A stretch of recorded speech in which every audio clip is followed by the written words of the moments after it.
நமச்சிவாய சிவாய நம. அனைத்து தமிழ் உள்ளங்களுக்கும் கனிவான வணக்கங்கள். நாம் இந்த பதிவில் பிறக்கப் போகும் ஏப்ரல் மாதத்திற்கான சுப மற்றும் அசுப பலன்கள் என்னென்ன என்பதனையும், அசுப பலன்கள் ஏற்படுமாயின் ராசிக்காரர்கள் செய்ய வேண்டிய பரிகாரங்கள் என்னென்ன, வழிபட வேண்டிய தெய்வம் யார் என்பதனை பற்றியும் விரிவாக காண்போம். உங்கள் வாழ்வில் வளமும் நலமும் செல்வ செழிப்பும் பெற்று வாழ்வில் உயரிய நிலையை அடைய எல்லாம் வல்ல இறைவனை வேண்டி விரும்பி கேட்டுக்கொள்கிறேன். நிகழும் ஸ்ரீ மங்களகரமான சோபகிருது ஆண்டு பங்குனி மாதம் 19ஆம் தேதி திங்கட்கிழமை அன்று சப்தமி திதியில் மூலம் நட்சத்திரத்தில் வரியான் நாமயோகத்தில் அமிர்தயூகம் கூடிய நன்னாளில் இந்த மகத்தான ஏப்ரல் மாதம் பிறக்கிறது. இம்மாத கிரக நிலைகளை பார்க்கும்போது மேசத்தில் குரு பகவானும், கன்னி ராசியில் கேது பகவானும், தனுசு ராசியில் சந்திர பகவானும், கும்ப ராசியில் சனி பகவானுடன் செவ்வாய் பகவானும் சஞ்சாரம் செய்கின்றனர். மீனராசியில் சூரிய பகவான், ராகு பகவான், சுக்கிர பகவான், புதன் பகவான் இணைந்துள்ளனர். இம்மாத கிரக பெயர்ச்சி என எடுத்துக்கொண்டால் ஏப்ரல் 13ஆம் தேதி சூரிய பகவான் மேசராசிக்கும், ஏப்ரல் மாதம் 23ஆம் தேதி செவ்வாய் பகவான் கும்பராசியில் இருந்து மீனராசிக்கும் இடப்பெயர்ச்சி அடைகின்றனர். அதேபோல் இந்த ஏப்ரல் மாதம் 24ஆம் தேதி சுக்கிர பகவான் மீனராசியில் இருந்து மேசராசிக்கு இடப்பெயர்ச்சி அடைகிறார். கன்னிராசி அன்பர்களே, இந்த மாதம் மகிழ்ச்சியும் பல வகைகளில் வளர்ச்சியும் தரும் மாதமாக அமையும். வெளிவட்டாரத்தில் செல்வாக்கு அதிகரிக்கும். புதிய முயற்சிகள் அனைத்துமே மிக எளிதாக வெற்றியடையும். எதிர்பார்த்த பணவரவு கிடைப்பதுடன் எதிர்பாராத அதிர்ஷ்ட வாய்ப்புகளும் ஏற்படக்கூடும். அரசாங்க வகையில் எதிர்பார்த்த காரியம் அனுகூலமாக முடியும். குடும்பத்திற்கு தேவையான பொருட்களை வாங்கி மகிழ்வீர்கள். கணவன் மனைவிக்கு இடையே அன்யோன்யம் அதிகரிக்கும். சிலருக்கு குழந்தை பாக்கியம் கிடைப்பதற்கான வாய்ப்புகள் உள்ளது. பிரிந்திருந்த கணவன் மனைவி ஒன்று சேர்வார்கள். திருமண முயற்சிகள் சாதகமாக முடியும். சுப நிகழ்ச்சிகளை திட்டமிட்டபடியே நடத்தி முடிப்பீர்கள். உறவினர் மற்றும் நண்பர்கள் வீட்டு விருந்து விசேஷங்களில் கலந்து கொள்வீர்கள். சிலருக்கு வெளி மாநிலங்களில் உள்ள புகழ்பெற்ற புண்ணிய தலங்களுக்கு செல்லும் வாய்ப்புகள் உண்டாகும். இதுவரை இருந்த உடல் உபாதைகள் நீங்கி உடல் ஆரோக்கியம் மேம்படும். வாழ்க்கையில் நல்ல முன்னேற்றம் ஏற்படுவதற்கான திருப்புமுனை மாதமாக இந்த மாதம் அமையும். அலுவலகத்தில் உற்சாகமான சூழ்நிலை காணப்படும். பணிகளில் உற்சாகமாக ஈடுபடுவீர்கள். உயர் அதிகாரிகள் உங்கள் ஆலோசனைகளுக்கு உரிய அங்கீகாரம் கொடுப்பார்கள்.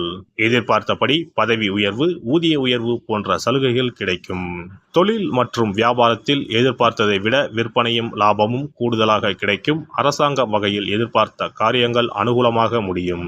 புதிய முயற்சிகள் வெற்றி பெறும். மாத பிற்பகுதியில் சக வியாபாரிகளால் மறைமுக போட்டிகள் ஏற்படக்கூடும். பற்று வரவில் கவனம் தேவை.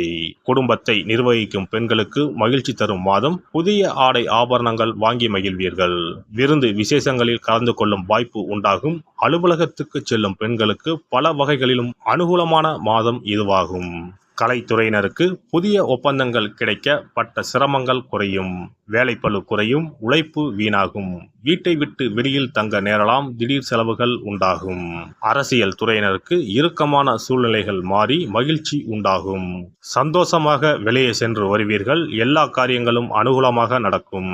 மனக்கவலை நீங்கி நிம்மதி உண்டாகும். பொருள் வரத்து அதிகரிக்கும். வாகனம், பூமி மூலம் லாபம் கிடைக்கும். மாணவர்களுக்கு கல்வியில் இருக்கும் மந்தநிலை மாற கூடுதல் கவனத்துடன் படிப்பது அவசியம். எந்த வேளையிலும் முழு கவனம் தேவை. நட்சத்திர பலன்கள். உத்திரம் 2, 3, 4ஆம் பாதம். இந்த மாதம் வீண் அலைச்சல் உண்டாகும். மற்றவர்களுக்கு உதவி செய்வதில் ஆர்வம் ஏற்படும். வாக்கு வன்மையால் அனுகூலம் உண்டாகும். எந்த காரியத்தையும் யோசித்து செய்வது நல்லது.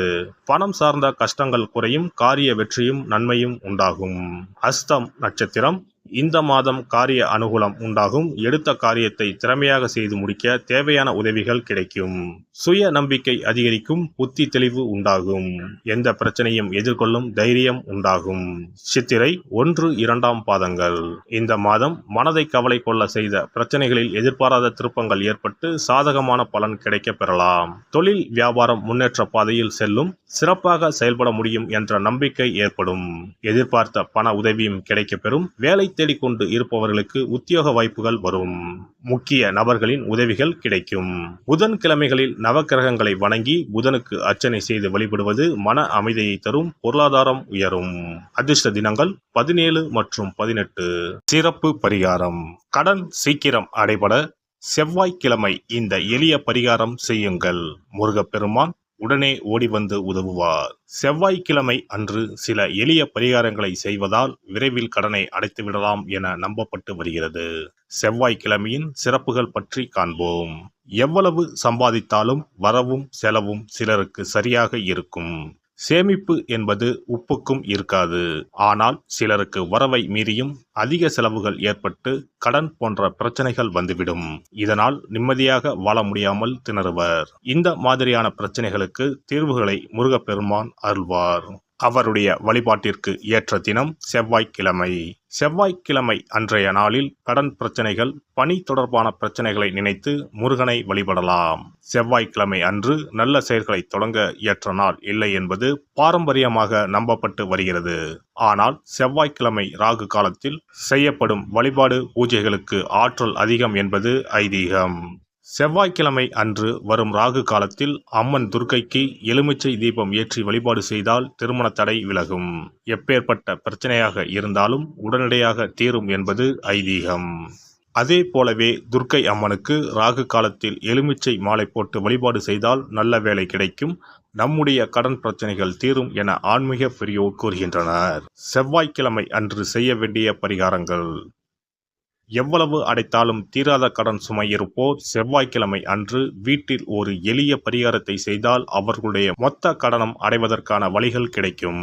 செவ்வாய்க்கிழமையில் வருகின்ற செவ்வாய் ஹோரையில் இந்த வழிபாட்டை செய்ய வேண்டும். அந்த ஒரே நாளில் 3 வகையான பரிகாரங்களையும் செய்தால் மட்டுமே முழு பலனையும் பெறலாம். முதல் செவ்வாய் ஹோரை. செவ்வாய்க்கிழமை அன்று காலை 6 மணி முதல் 7 மணி வரையிலும் செவ்வாய் ஹோரை இருக்கிறது. அப்போது பாசிப்பயிறு அல்லது பச்சை பயிறு ஆகியவற்றில் ஏதேனும் ஒன்று வெல்லம் போட்டு பாயாசம் செய்து பூஜை அறையில் சுவாமிக்கு படைக்க வேண்டும். வீட்டு பூஜை அறையில் விளக்கேற்றி எங்களுடைய வீட்டின் கடன் சுமைகள் விரைவில் அடைபடுவதற்கான வழிவாய்ப்பை எங்களுக்கு கண்முன்னே காட்டுங்கள் என குலதெய்வம், இஷ்ட தெய்வம் எல்லோரிடமும் பிரார்த்தனை செய்ய வேண்டும். இரண்டாவது செவ்வாய் ஹோரை செவ்வாய்க்கிழமை அன்று பகல் பொழுதில் 1 மணி முதல் 2 மணி வரை இருக்கிறது. அப்போது பச்சரிசியை சுத்தம் செய்து அதனுடன் பச்சை பயிறு, வெல்லம் ஆகியவற்றை கலந்து வீட்டு பூஜை அறையில் வீட்டிற்கும் சுவாமி படத்தின் முன்பு வைக்க வேண்டும். பின்னர் நாங்கள் கோமாதாவிற்கு செய்யும் இந்த தானத்தை ஏற்று எங்களுடைய கடன் சுமை குறைந்து நிம்மதியான வாழ்க்கை கிடைக்க 30 முக்கோடி தேவர்களும் அருள் புரிய வேண்டிக் கொள்கிறோம் என மனதினுள் பிரார்த்தனை செய்ய வேண்டும். உங்களுடைய வீட்டில் யாரின் பெயரில் அதிகமான கடனை வாங்கி இருக்கிறீர்களோ அவர்களின் கையால் பாசிப்பயறு வெல்லம் கலந்த பச்சரிசியை கோமாதாவிற்கு தானமாக கொடுங்கள். பசுமாட்டிற்கு இந்த தானத்தை செய்த பிறகுதான் அன்றைய தினம் பகலில் உணவு சாப்பிட வேண்டும். ஒருவேளை நீங்கள் பணிக்கு செல்பவராக இருந்தால் காலையில் இதையெல்லாம் தயார் செய்து கையில் எடுத்துக்கொண்டு சென்று விடுங்கள். உங்கள் மனதிற்குள் எல்லாவற்றையும் பிரார்த்தனை செய்துவிட்டு பணியிடத்திற்கு அருகில் உள்ள பசுமாட்டிற்கு வழங்கலாம். மூன்றாவது செவ்வாய் ஹோரை. 3ஆம் செவ்வாய் ஹோரை செவ்வாய்க்கிழமை அன்று மாலை 6 மணிக்கு மேல் வரும். அப்போது உங்கள் வீட்டு பூஜை அறையில் ஒரு நெய் தீபத்தை ஏற்றுங்கள். நீங்கள் வழக்கமாக ஏற்றும் தீபத்தினை தவிரவும் மற்றொரு அகல் விளக்கில் நெய் தீபம் கட்டாயம் ஏற்ற வேண்டும். இது முருகனுக்காக ஏற்றும் தீபமாகும். இந்த தீபத்திற்கு முன்பாக நின்று கடன் அடைபடும் வழியை காட்டு அப்பனே முருகா, கடனே இல்லாமல் வாழும் வாழ்வை தந்தருள் இறைவா என முருகப்பெருமானிடம் மனமுருகி வேண்டிக் கொள்ளுங்கள். இந்த பரிகாரங்களை நம்பிக்கையுடன் செய்தால் மட்டுமே நிச்சயம் உங்களுடைய கடன் விரைவில் அடைபடும். எல்லாம் வல்ல இறையருளால் நீங்களும் உங்கள் அன்பு குடும்பமும் உடல் நலம், நீலாயுள், நிறை செல்வம், உயர் புகழ், மெய்ஞானம் ஓங்கி வாழ்க வளமுடன். இந்த வீடியோ பதிவு உங்களுக்கு பிடித்திருந்தால் லைக் பண்ணுங்க, கமெண்ட் பண்ணுங்க, ஷேர் பண்ணுங்க, மறக்காம சப்ஸ்கிரைப் பண்ணுங்க, பக்கத்துல இருக்கிற பெல் பட்டனை கிளிக் பண்ணுங்க. நன்றி, வணக்கம். ஓம் நமச்சிவாய. சிவாய நம.